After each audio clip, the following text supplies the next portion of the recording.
It's Tuesday, February the 3rd, 2026. You are listening to episode 39 of Wes and Shelly Share, Snow Days and Resistance. Shelly, where are we recording today? We have a second snow day. We had a big snowstorm that started late Saturday night. Yeah. Well, no. Yeah, because all day. Right. All day. Snowed all day Sunday. Yeah. And I think we got 11 inches. Dad'll tell you more about how it broke records and all of that. But I haven't been outside the door in 4 days, I don't think, which is wonderful. Anyway, so we are sitting on our sun porch in the back, looking out over half melted snow. Yes, we did get 11 inches of snow, but of course, we've also had 30 and 40-degree days that has melted some of that snow. We have a mixture of mud, leaves, grass, and snow in our backyard. Anyway, it's lovely. The dogs have enjoyed playing, and I have enjoyed watching. So tell us all of the specifics, honey, because you're the weather person. Since you asked, this was a tie for the third biggest snowfall of one day snow total that Charlotte, North Carolina has ever received. It ties 11 inches that was recorded back in 1880. And this has been a very unusual winter. We've lived here 3.5 years. And last winter, I think maybe we received a dusting one time, but it was just super, super mild. And they really haven't received a winter storm for 4 years. And so 2 weekends ago, we had an ice storm, and that was potentially really bad. What we ended up receiving was mostly sleet, and we got about a third to a half inch of sleet, devastating freezing rain in northern Mississippi and Oxford, Mississippi, and Nashville, Tennessee, and places west of us. But we were real thankful. It was anyway, we were prepared for the winter apocalypse kind of thing. But then again, the storm came in, but it's this weather cycle where this really cold blast of Arctic air has come down. The jet stream has dipped, and it's Florida. I was saying the Florida is colder than some other parts of the United States today. The Florida Panhandle is in their 40s. But I was amazed how fast things melted off last Monday. We were just out a week ago Monday on one day. And then Shelly said we've been out 2 days, and I'm anticipating, I think we're getting up to 44 degrees today. So we thought we would talk a little bit about snow days in the first half of our podcast. And then we'll reflect a little bit about resistance and some of the crazy things that are going on that we're aware of, and ways that we are trying to both stay well but not turn away from what's happening nationally and locally with our government and with our politics and the ways that we're resisting. But let's talk about snow days first. Shelly, what do you remember growing up in Lubbock, Texas about snow days? And then just what are some of your most memorable snow day memories, not only growing up, but also as an adult? Oh, that's a good question. You're taking me way back to Lubbock. That's 60 years ago. Living in the Texas Panhandle, we had weather pretty similar to what we experienced in Oklahoma. We could have some pretty fierce ice storms and wind, and occasionally pretty decent snow, but it was a sometimes thing, not an expected thing. I think I mainly remember, my earliest remember of a snow day comes from pictures. And I vaguely remember building a snowman in my neighborhood when I lived on 38th Street, which is the house where I lived from the time that I was 3 years old till I was in 6th grade. I remember building a snowman. Like I said, I remember it a lot from just the pictures, but playing outside for sure. And then later, when I was in either late middle school or early high school, I was not driving yet, but I remember I had a friend named Kelly, and it was a really serious storm, like feet of snow. And I can remember walking over to Kelly's house, and she lived not I mean, far enough to walk. It was crazy. And just hanging out with Kelly and mainly just walking and going someplace. We were stir crazy. I can remember being freezing cold. This is, again, after we moved when I was in my 8th Street house. I can remember hunkering down in the bathtub of our house, turning on the gas heater because we had those gas heaters in the bathrooms, and hunkering down in the bathtub with blankets and pillows and reading books.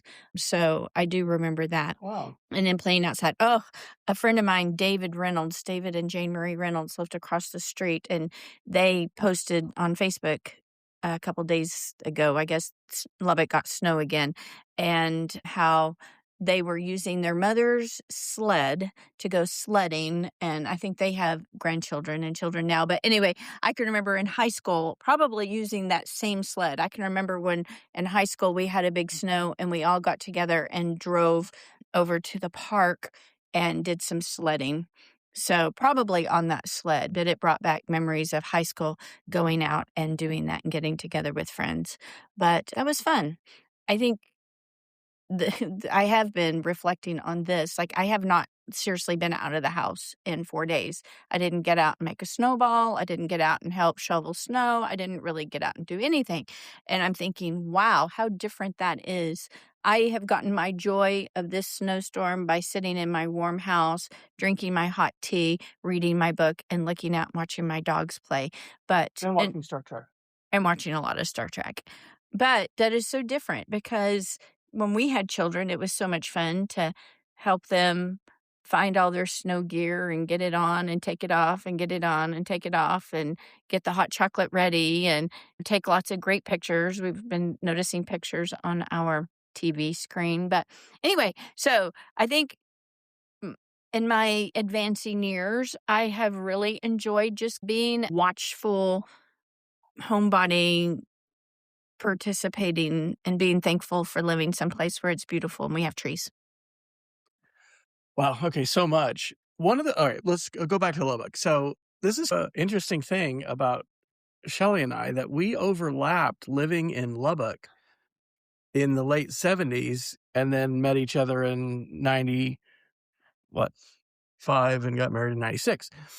Yeah. So I was born in Arizona, just lived there a few months. We moved to Alabama, where Dad was in Command and Staff College at Maxwell in Montgomery, as most captains.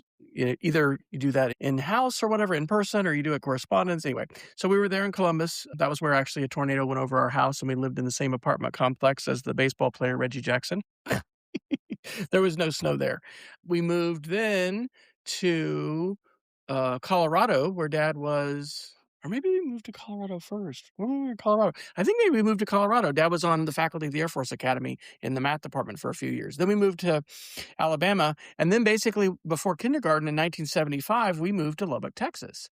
And I was in Lubbock, Texas from kindergarten through 3rd grade. So for 4 years, Dad was the T-37 Student Squadron Commander, which is the primary flight training. It's the first half of pilot training.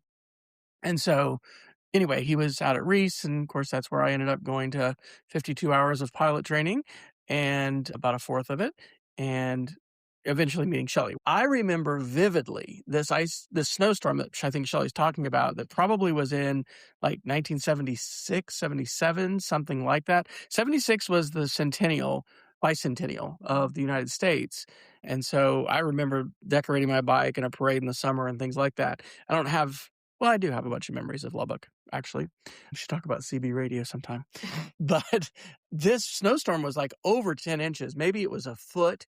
And I have this memory of our garage open because Dad had to go out to base to work. And so he was putting chains on Walter Wagon, our station wagon. We always named our cars when I was growing up. So we had Flash, the 66 gold Pontiac, and then we had Walter Wagon, which was a classic, like, looking like wood panel, sides green, car with a rumble seat. Anyway, I think he was putting probably chains on Flash because that's what he drove out to Reese. And anyway, he grew up in Northwest Wyoming in Powell. And so Dad knew all about snow and winter weather and dealing with that. But the thing I remember besides that are, memories of growing up in Manhattan, Kansas, and going sledding at Seco Park. So Manhattan is in the northeast part of Kansas and what's called the Flint Hills. They start around Salina, and it's a beautiful part of the state, but doesn't tend to get just tons of snow. At least we didn't. These things change with time. But I remember with Trudy being in elementary school, and I'm 7 years older than her. So I was in high school, probably, maybe junior high, but I think I was probably in high school. And we had a flexible flyer runner sled. And so that sled, well, I think we left it in Oklahoma, doggone it. I don't know. Be in the attic if we have it. I wish we brought it. Because our kids, we used it. We can tell about that Edmund snowstorm. But anyway, I remember us like practicing inside the positions we would have where we were both riding it together. And so she was in front of me, or she was like, I was on the bottom and she was on top. And then, I don't know, there was something else. But like position 1, position 2, position 3. And so we're like in our snow stuff, getting in these positions. And so then you trek out to Seco Park, which is in western Manhattan out by West Loop. And that's where this big old hill was. And that was the best sledding. And we had a snow saucer too, which is a plastic snow saucer. And interestingly, in the snow in Manhattan at that time, like the runner sled, once things had packed down and become icy, we got to tell that story about Sarah. We have that sled. You think we have the sled? I hope we do. Anyway, the runner sleds work best on hard packed snow and actually ice. And so I remember sometimes when the runner sled wasn't great, and it was awesome because you could steer and stuff. But sometimes the snow saucer was better, especially if it was wet snow and it was powdery and stuff. So anyway, that's a big memory I have from my childhood. We had different snow days. And here's the thing I'll say about snow days in the old days. In fact, I wrote a blog post about this. Too, though. You got that. No, but I'm saying with remote learning and remote work and stuff. Now, snow days, I wrote a blog post when we lived in Oklahoma called Snow Days Are the Best Days, because it's this unexpected opportunity to just be off and not have stuff to do. I got to turn the heater off. And so anyway, all right, tell us more about your snow day memories. This is one snow day memory. I think it ties in with what Wes is trying to say. Is it used to be a snow day gave you permission to just be off and have fun and be in the moment. But now, since we've lived through COVID and online and all of this, even church, which was lovely, and I'm glad we could have church through Zoom, but at some point, don't the staff and the preachers and everybody, don't they deserve to have a day off too? There's a lot of work that goes into that, and I am glad that we have the capabilities to do that, but at the same time, it would be okay to not for one day.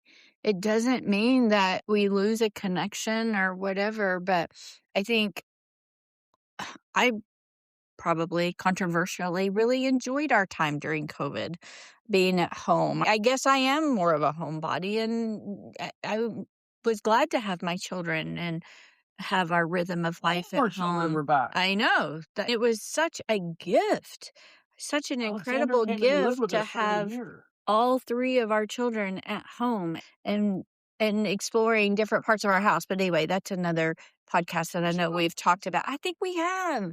I'm pretty sure we have. But we're old. We recycle all of these conversations. Talk about that.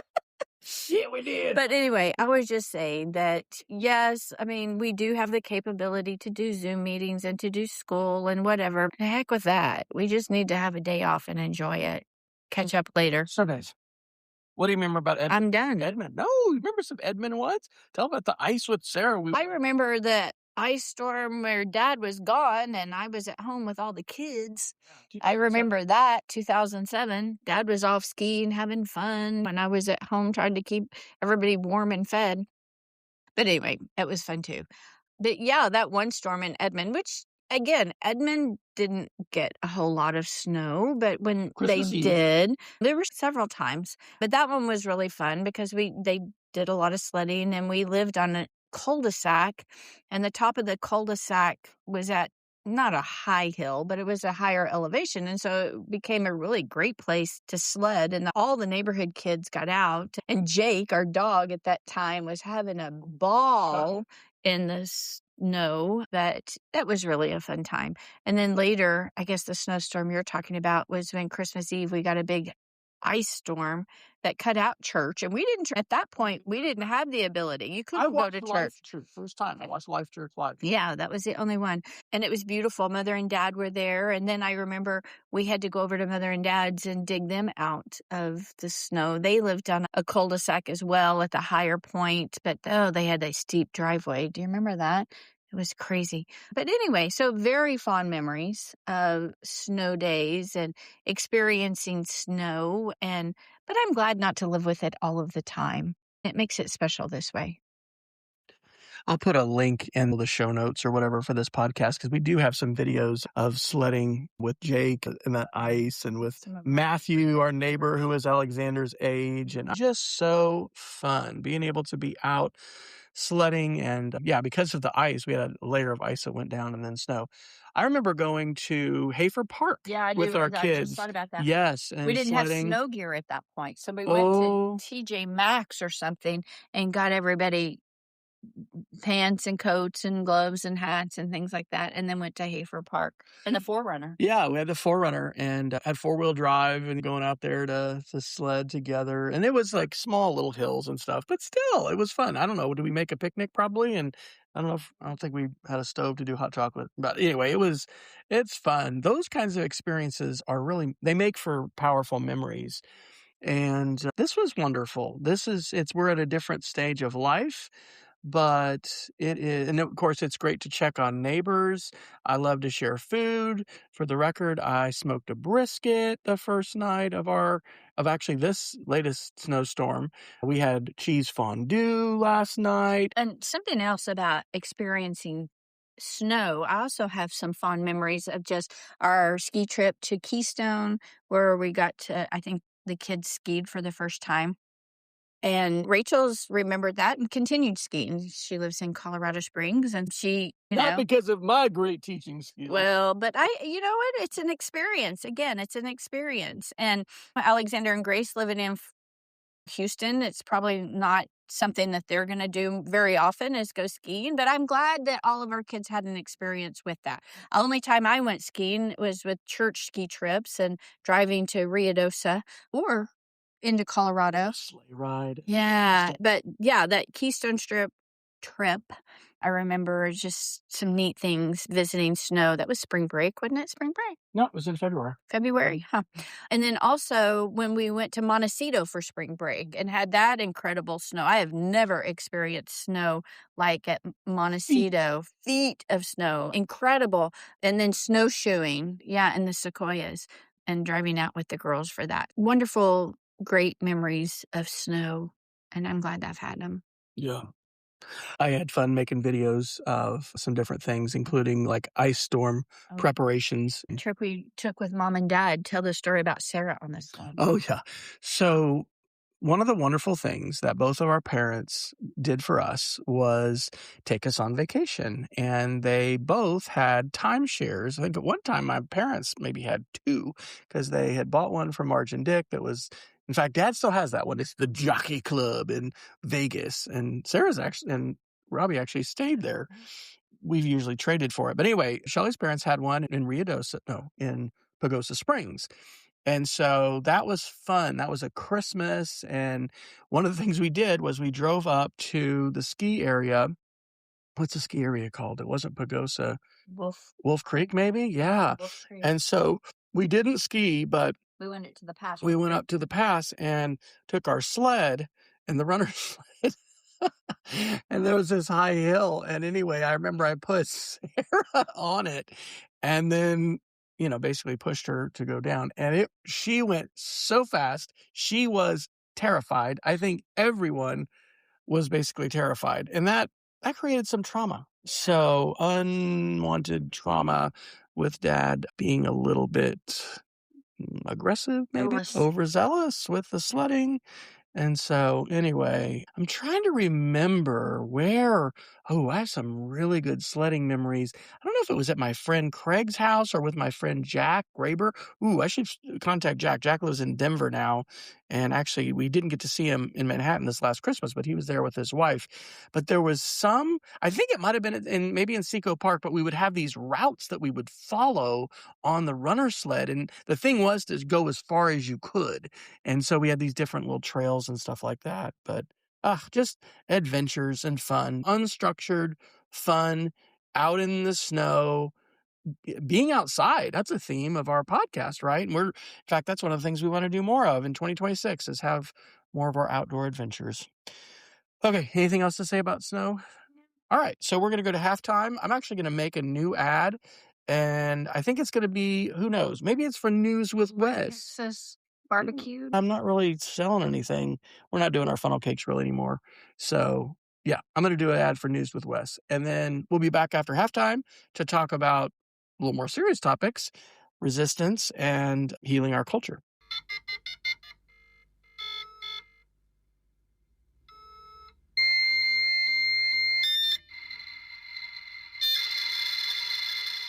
Are you overwhelmed by your newsfeed today? Tired of algorithms controlling what's ready to reclaim your feed? I'm talking about News with Wes Fryer, a free news aggregation site at news.wesfryer.com that puts you back in control. Wes built this site using his AI vibe coding skills to amplify trusted voices he turns to for real news and thoughtful analysis. But it's not just news. It's a whole media universe in one place. You've got mail. Use the filter buttons at the top to explore exactly what you want. Flipboard articles he recommends, blog posts from his Substack and other sites, newsletter subscriptions shared through his Mastodon account, Cook with Wes recipes and cooking videos, and Wisdom with Wes, his YouTube video updates. No ads, no tracking, no algorithm manipulation. Just curated content from someone who teaches media literacy for a living. Whether you want breaking news, thoughtful analysis, cooking inspiration, or just a breath of fresh air in your digital life, it's all waiting for you. Visit news.wesfryer.com. That's WESFRYER.com. And take back control of your newsfeed today. Welcome back from halftime. Okay, we are going to talk a little bit now about what's going on politically in our country, in our world, and some of the ways that we are not only trying to not be overwhelmed by it, but that we are actively trying to resist some really bad stuff that is happening. So this will be a real easy question for you, Shelley. How do you summarize what's happening in our country politically and how you're perceiving it? Keeping in mind that we have no idea when people will be in space or time. We're recording this on February 3rd, 2026. Well, I think this is a really hard question because there's so much going on and so much. I feel like you and I are more aware of what's going on because of the communities that we are involved in and of where we live. I don't know. I feel like this is a really tough topic to talk about because it makes me so sad, and it also is just so overwhelming. And I am in this state of disbelief most of the time that these things are actually happening. And even with our media landscape that we have now, where you have to be aware of the news feed and that you are paying attention to is difficult because the information that I may hear or see is very different from what some of my neighbors may see and hear. Also, having to be mindful of how we're communicating with what's going on. So I know that's not an answer to your question, but from our perspective, and I think we have a little more insight and awareness of we had a few months ago. Right now, in the media landscape right now, we're hearing a lot about what's going on with ICE in Minnesota, and that's horrific. You're not talking about And what? immigration control enforcement. immigration control and enforcement. A few months ago, we were a part of some of that here in Charlotte, North Carolina, where ICE also moved in here and tried some similar tactics. We have been direct witness to people who have been targeted on our streets and then participating in how we can document that. And even making this podcast now in the wrong hands, that can make us targets. We have participated in some protests.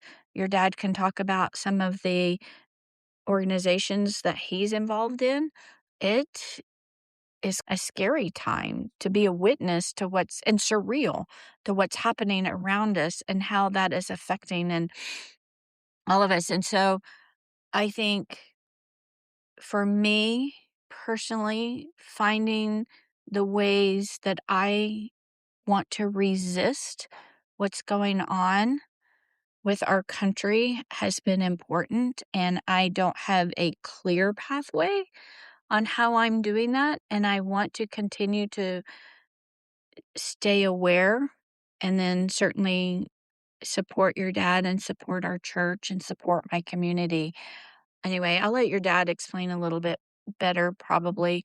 I'm a feeling person, and so my feelings for me are very hard to express, and it's multi-layered between having a daughter who's in the military and a daughter-in-law and son who are in government positions, and a daughter in Oklahoma who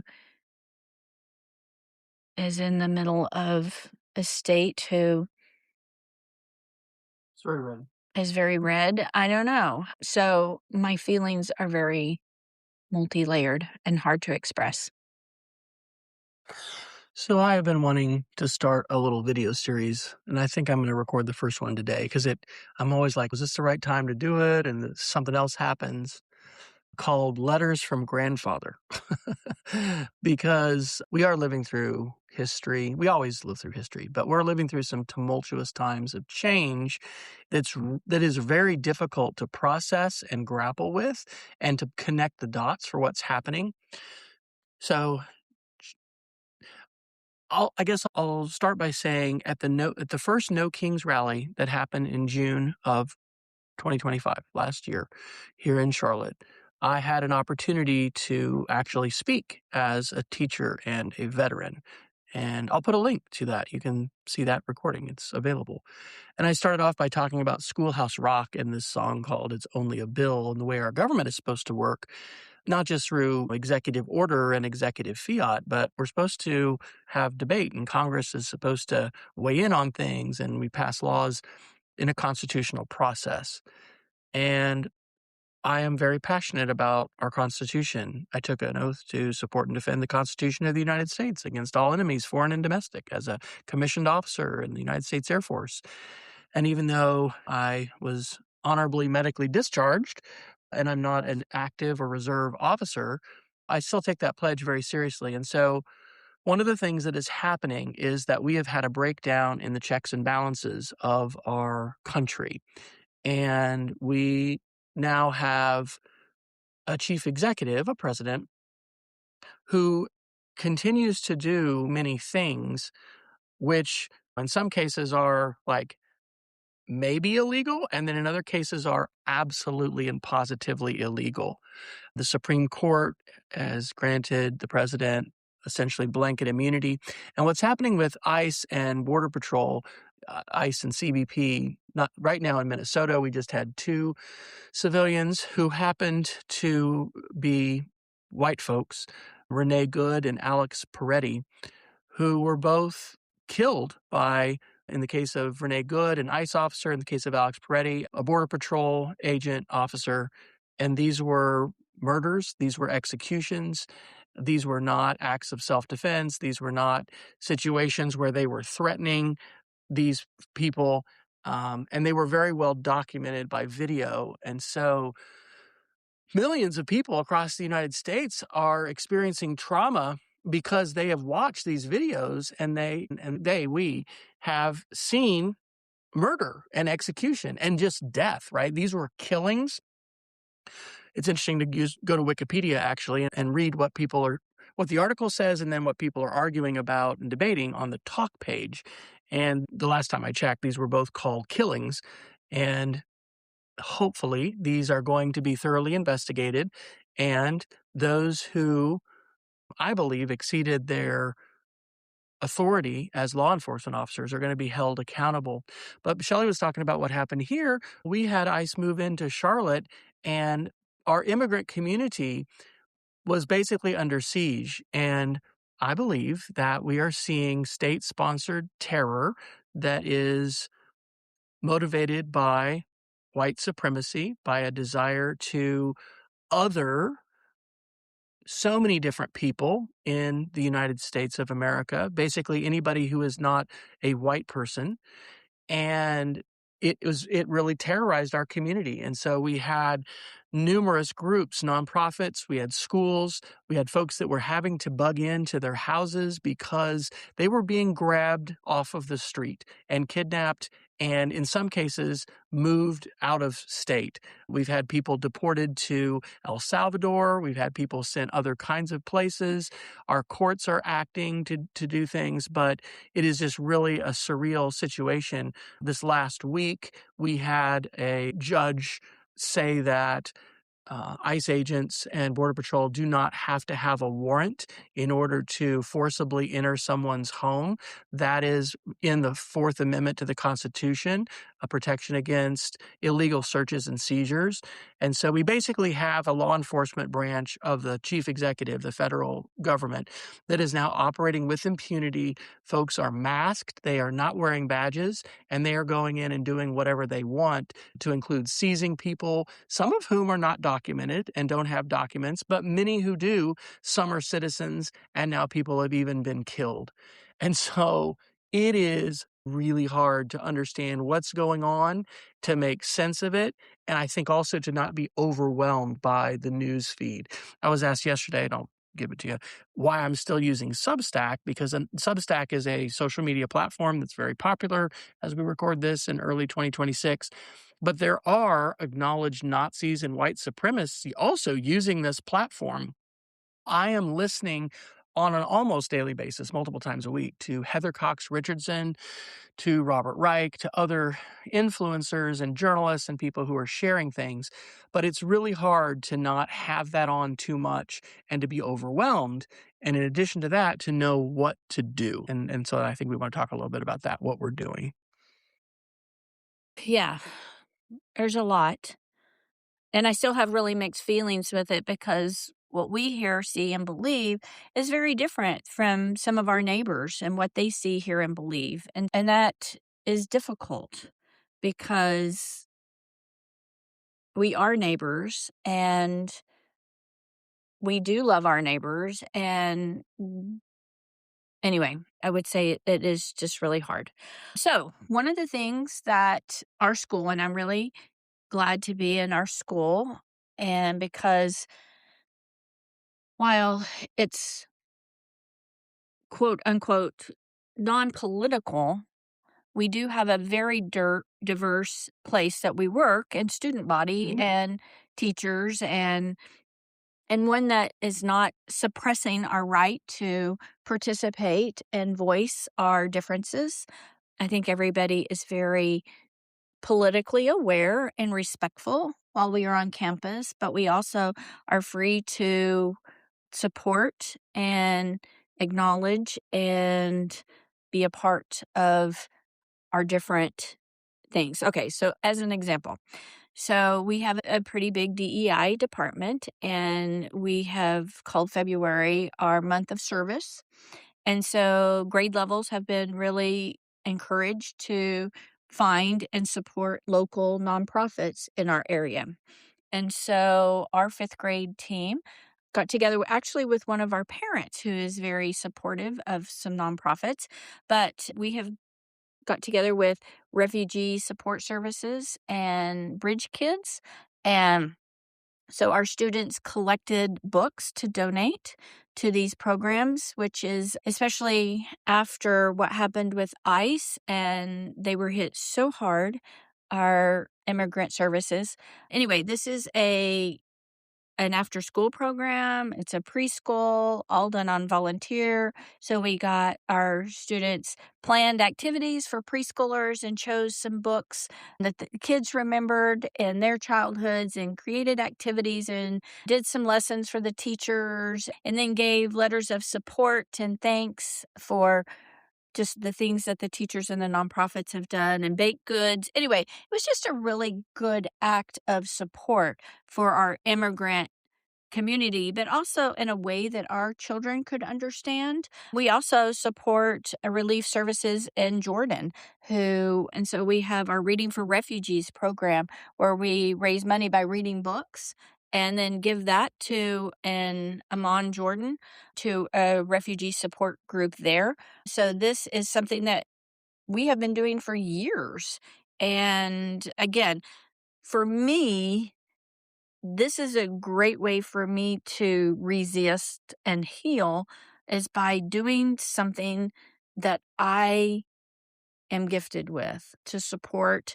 And now I am encouraged to go and visit these programs personally and maybe get involved personally because I think those acts of support, while it's not just because of what's going on politically now. These are relief organizations that have been happening for years because we have immigrants in our community. All over our country, we have immigrants into our communities. We are immigrants. And we are immigrants. And so to just make that so divisive right now in our political landscape is, I don't know, I feel definitely wrong. And so in an act of, I just really don't know how to even put it into words, but continuing the work that I have been called to do in supporting children and supporting families and to be looking out for our neighbors, immigrants, or just women and children here who are experiencing homelessness. I would rather be on the side of taking care of people than, as Dad used the language, othering people and segregating that out. So, shortly after the election of our 47th president, I had a pretty good sense that things were going to change dramatically in his second term. And a number of the things that I continue to do to resist what I will call rising fascism in the United States involve digital technologies, but they're also face-to-face, in person. Not only did I participate in No Kings, Shelly and I got to go to No Kings 2, and then we had a protest that was very impromptu that just happened a few weeks ago called ICE Out for Good. That was organized, again, by Indivisible Charlotte, but with a lot of partner organizations.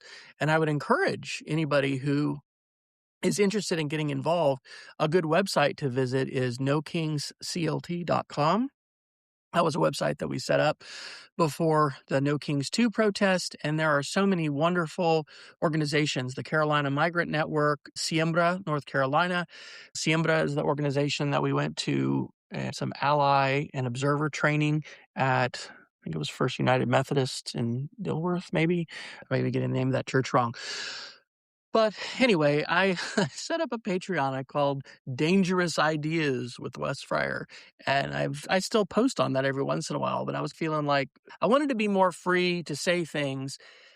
And I have a very diverse group of folks that I am connected to on Facebook. I have a lot of classmates from the Air Force Academy, other people that I have known living in Texas and Oklahoma and in being a part of our church. Originally, our main church we were with for 15 years in Oklahoma, First Presbyterian Edmond. And so anyway, I've started a couple projects. One is called Resist and Heal, which is on resistandheal.com. And that Substack I update regularly. Also Heal Our Culture, which is a book that I want to write soon. And because I believe that this is not something we're going to resolve quickly. We're talking about cultural change. And studies show that 40% of citizens in the United States, at least as of a couple weeks ago, were approving of these ICE and Border Patrol enforcement actions. and the level of propaganda and just the different media ecosystems we live in make it really difficult. Last thing I'll say is I am a volunteer on the social media team and the research team of Indivisible Charlotte. I am very proud of the work that this group is doing, and I'm helping them create podcasts and establish a presence on Substack. So you can go to indivisibleclt.substack.com. You can just link to that from the indivisibleclt.com website. But we have interviewed some fantastic people. Autocracy Inc., written by Ann Applebaum. She was our first podcast that we did a couple months ago. We just interviewed Chris Armitage, who's going to be here on Saturday in Charlotte for the 9th birthday celebration of Indivisible. And we'll include links to all these things in our show notes.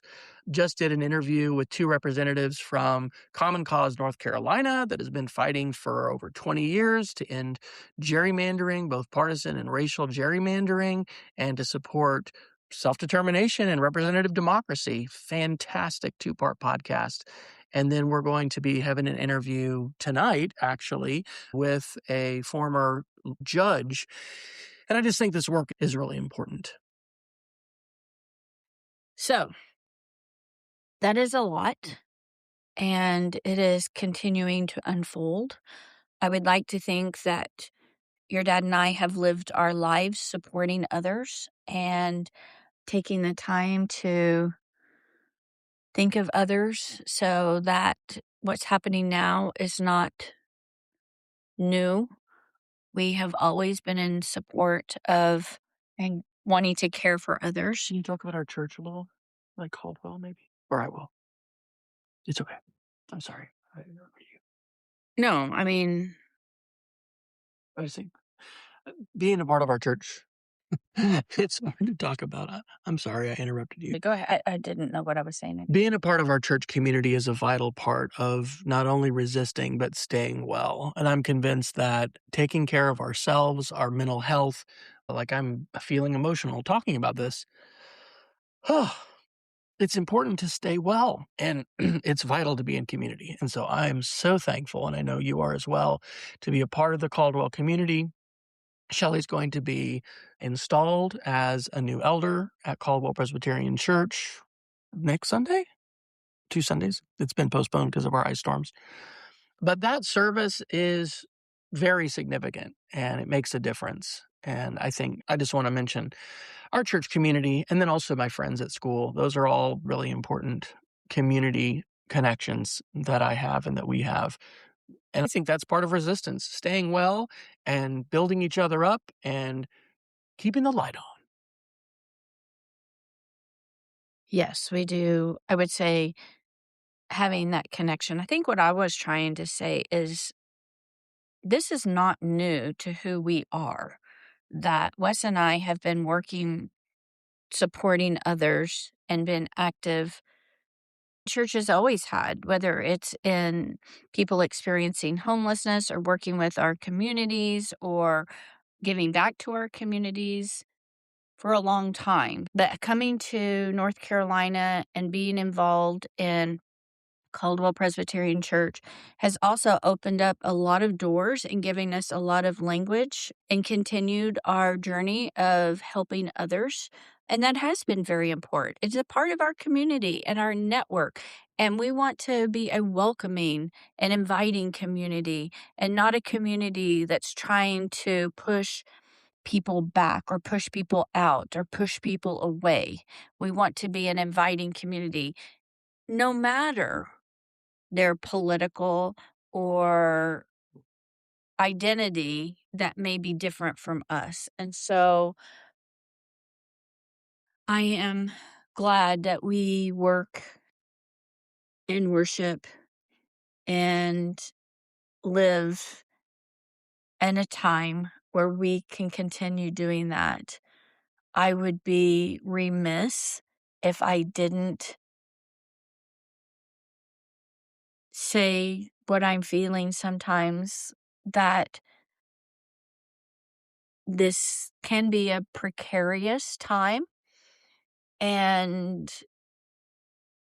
verbally being involved and could also be a dangerous time. But I think we all need to live as Christ followers who taught us to love and to accept others and include and love each other. And in the acts that we're doing, we are living our faith and putting our faith in action and supporting those who are doing the same. Okay, wow, this has been pretty heavy. Two different sides with the snow day stuff and then the resistance stuff. But hopefully, this has been encouraging, enlightening. I hope that it encourages others to take action and to have hope. And so let's end with our wonderlings. It was some kind of wonder or something. And I'll go first so you can think of yours. Maybe yours is about Artemis in I know, space. that's right. Yeah. Mine is something so fun. I found these two different websites, and they're, I think, by the same person. So, MTV Rewind. This is a webpage which you can bookmark on your phone or tablet, and it just plays YouTube videos. There's thousands of YouTube videos from MTV. And yes, I grew up in the 1980s, the time of MTV. Sometimes I couldn't stay up late enough for the Headbangers Ball. And no, I didn't like every band on the Headbangers Ball, but I did some of them. And so you can watch all these for free without ads on MTV Rewind. But wait, there's more. And this one especially makes me think of Rachel. It's called Cartoon Rewind. It's cartoonrewind.tv. I don't think I've even shared this with Shelly. I saw it in the signal. Yes. You can watch all these different cartoons to include the Pink Panther and Underdog, which are cartoons. In fact, we should do an episode about that, about Saturday morning cartoons, because I certainly have lots of memories, and that's a bygone time.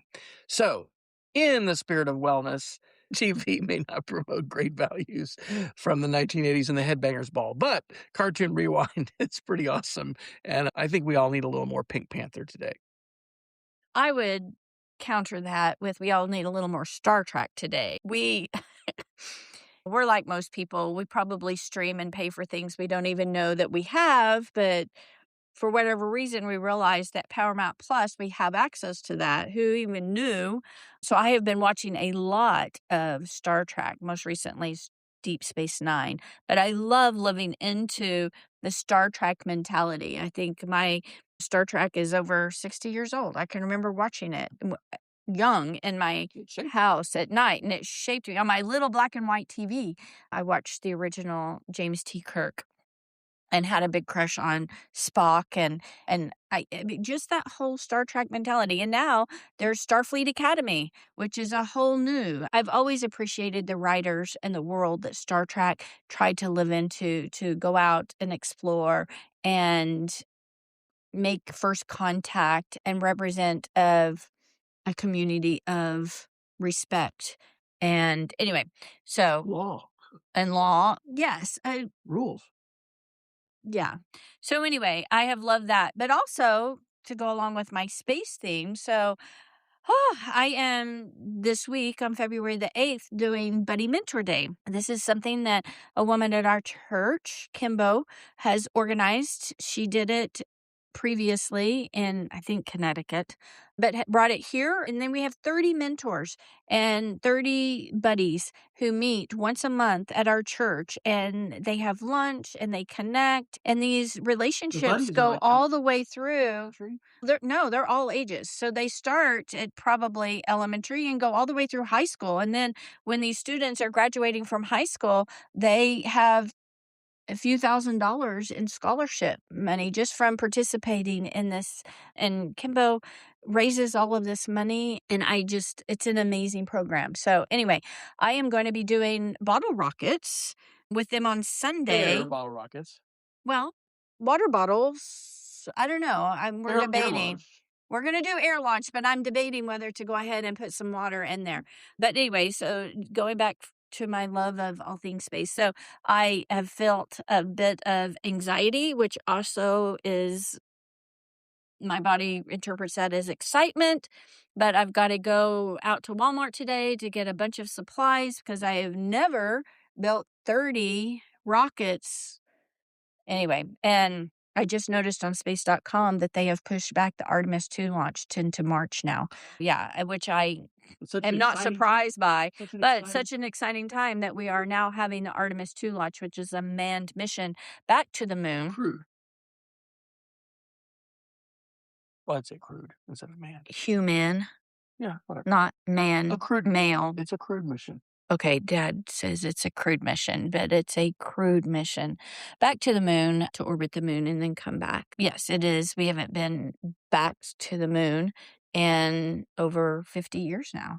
We actually last night even watched a documentary on the Apollo 11, which was fantastic as well. So anyway, so just continuing that's a passion project for me. And I love getting others excited about what's currently happening, because we're making history as we speak, always.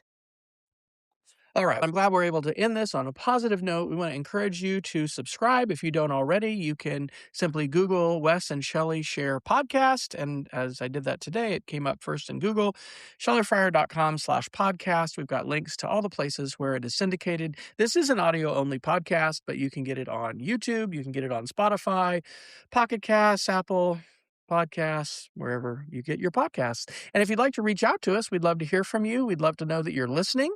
And so you can find links to do that on hopefully the show notes. You can always just go to westfire.com/contact, and there's a Google form there you can fill out to leave me a message. So without further ado, we've got to remember our closing, which is to Go outside. Have adventures and keep exploring. Okay, something like that. We got to practice it more. I think we need a sticker. We need to get a sticker for your phone. Yeah, there you go. All right. Take care, everybody, and be safe. We love you.